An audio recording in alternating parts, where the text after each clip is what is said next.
Hey, what's up, fellas? Happy Wednesday. It's the 27th. It's after 5 o'clock, and within 30 minutes, it's going to be like somebody shut the lights off out here. Tomorrow's trash day. I'll show you.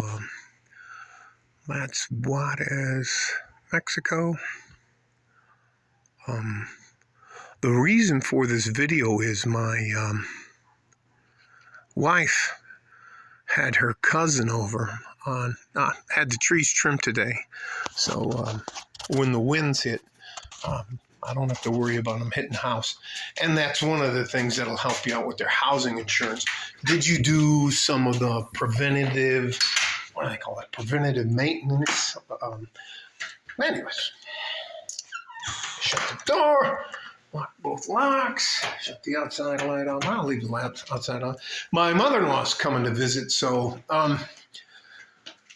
anyway, she's on her way back from Austin to see my sister-in-law after seeing her sister-in-law and her kids and spending Christmas there. So whenever my mother-in-law comes, and that lady changed the way I think about women. I can't tell you, extremely traditional woman. Whenever I'm around here, I get refreshed and I feel recharged about women. And you would not believe how different, I can't speak about all women, but you would not believe my wife's family, how the women act when their mothers or their aunts are around. I can't even tell you. I love it when my suegra is the word for mother-in-law here. When my suegra voy a visitarme comes and visits me. So anyways, I make sure that she's taken care of. So the things that I can control is how her environment looks when she gets here. All right, she has her own TV set up. She likes this particular brand of Lay's kettle cooked chips. She likes chocolate. Those are pistachios. Those are roses for her. The bed's set up for her. Everything's set up for her. I'll show you the... Anyways, I'll leave the lights on. Show you the bathroom. The bathroom's all set up for her. Boom. She's got everything. Anyways, I just... because she's always made me feel special, especially when I came to her house for the first time. I can't tell you. I go over and above to take care of her.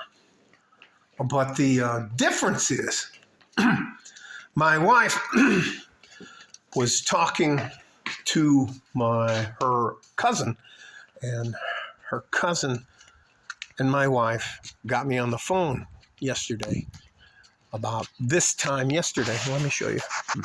There's the trees.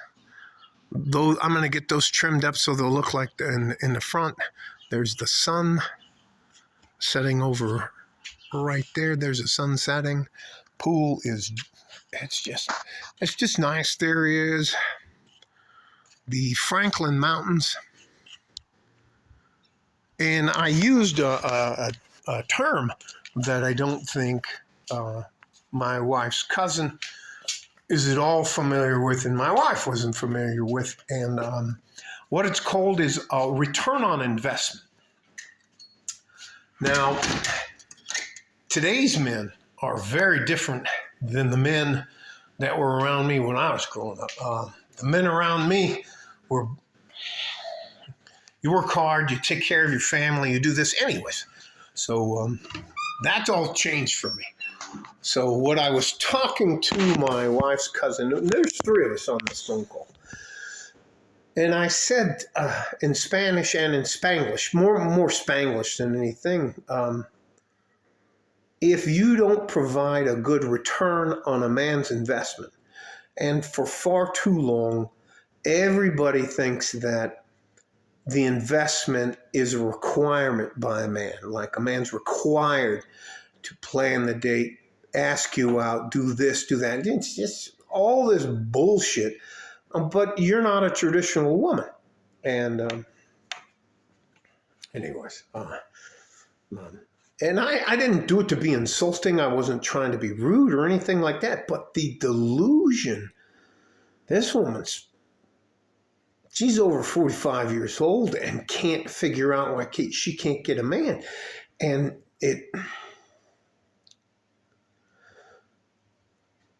I don't like masculine women. If you're a masculine woman, if you're not 6'2" and about between 230, 240 and 250, and you're going to act like we're equal and you can physically, hey, let me just shut the fuck up and get on with the point. I asked her, what does a man get if he gets involved with you? And that seemed to be the hardest question.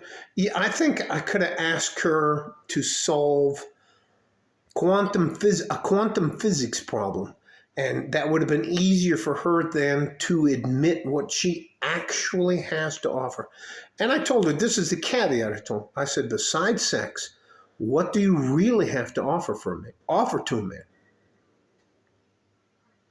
My wife pays half the bills. My wife is very feminine.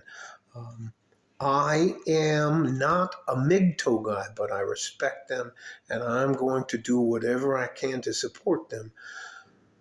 Because in principle, everything they're talking about makes 100% true to me. So, and I'm not going to take anything from them. So all I'm telling you is this.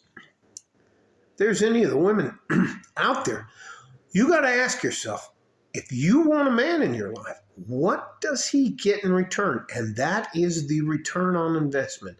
You want a man to invest his time, his energy, his effort, all the resources he's worked for.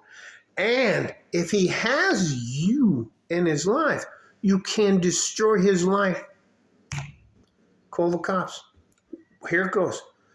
He was verbally abusive to me. He was emotionally abusive to me. He was physically and sexually abusive to me. And if it's a single mom, he touched my kids. He did all that sexually, emotional, blah, blah, blah, blah. What's in it for the guy? And I think I could have asked her for all of her money and for her to quit her job. And this, I'm talking about my wife's cousin. Oh, fuck, I almost said her name. They'd be very upset with me if I said her name. So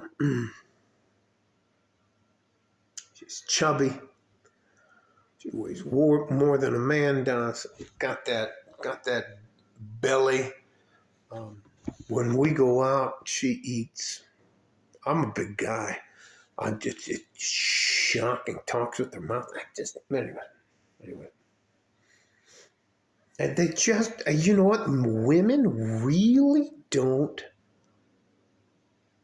understand that the guy, the man, the young man makes the decision whether or not to get involved with you. And there's no ROI. There's no return on investment. And he can lose everything. For God's sakes, look what fucking happened to Johnny Depp. Anyways. And I tell anybody, if you want a super sobering look into relationships, go to family court. And this can just be a man and a woman getting divorced. Here in Texas, here in the state of Texas, part of the judge's retirement fund comes out of the money they get. I think it's between 10 or 30% of all settlements go to the judge's retirement fund. Ding, ding, ding. Anyways, all the legal, anyway, I know I'm saying anyways a lot. I'm trying not to get animated about this, but the guys that have figured it out, why are women so mad at the men go their own way? They're not trying to bother you. They just want to be left alone. The game's rigged. They're like, hey, leave us alone. I'm not going to bother you. I'm going to deal with my guys. You can deal with your girls. And just like Survivor, Bear Grylls' Survivor Island, season 3. Anyways, all right. Again, sorry about the anyways. Love you guys. There's no return on investment, ladies. And on top of that, you want to upset a lady, tell her she doesn't qualify. and be factual about why she doesn't qualify. You know why you don't qualify, ma'am? You have blue, purple, orange hair. Your hairline starts back here by your ears. You don't have any hair to like here, but you'll anyway. All right, add to that those eyebrows. It looks like you took a magic marker and you drew your eyebrows in, and then you have all this crazy makeup around here, and then it looks like a butterfly is sitting on the top of your eyelids, so your eyelashes. And you have a post here, and you have a hoop here, and you have a bow ring here, and there's 5 or 6 different rings down here. And of course you have a neck deck. Of course you have a neck deck, because you've been through it. And then you have a nose ring, and maybe a piercing down here, and a tongue post. You got these raptor finger claws. Guys ain't putting up with that shit anymore. All you have is like you're glowing green, radiating green radiation. You're toxic. You're so, anyways. You guys know what I'm talking about. But why are women so shocked when a man tells them the truth? Well, I think you have a pretty face, but what did I tell her? I said, you're at least 50 pounds overweight. I burped because sometimes when I get upset, that's one of the things that happens to me. But, and then I got, man, I'm not posting this shit.